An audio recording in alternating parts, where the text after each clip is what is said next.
Zarens Hus. Vi står her i restauranten i den bygning, som er blevet kaldt Zarens Hus gennem mange år efterhånden. Vi står her i byens absolute centrum, lige ved torvet, som er herovre bag ved mig. Der har nærmest altid været beværtning her på stedet i den ejendom, som vi står i.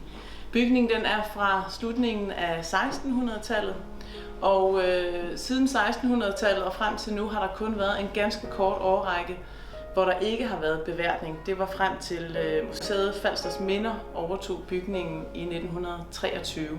Det var sådan, at når stedet er kaldt Zarens Hus, så er det jo fordi Zar Peter den Store fra Rusland, han var forbi i 1716. Og så er der et par gæstgivere på stedet, som gennem tiden har søgt midler hos den russiske zar for at få renoveret bygningen.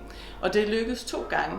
Den første gang med en mindre sum penge, hvor man fik lavet nogle mindre renoveringer, og anden gang var en meget stor donation, som i 1898 udløste en gennemgribende renovering af huset, hvor huset faktisk, som man kan se på et af de arkivfotos, vi har, bliver pillet fuldstændig fra hinanden, så det står som sådan et skelet.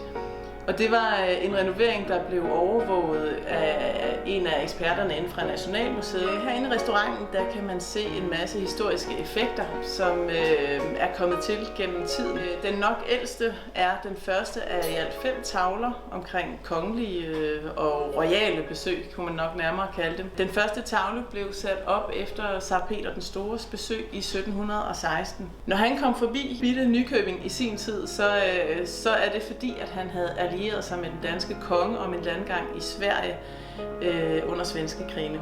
Selvom det godt nok aldrig blev til noget, de tog hjem igen. Men da den store flåde kom til Nykøbing, så steg Zar Peter ud hernede for enden af Færgestrædet for at møde flåden. Og da de så kom i land, var der jo selvfølgelig store forventninger om, at han skulle op på slottet igen, og man havde tilberedt stor middag. Men Zar Peter han var en lidt mere jævn herre, så han tog ind på den lokale beværtning, og det var så stedet her. Det ligger lige for enden af Færgestrædet, så det er meget naturligt, at det er omdrejningspunkt.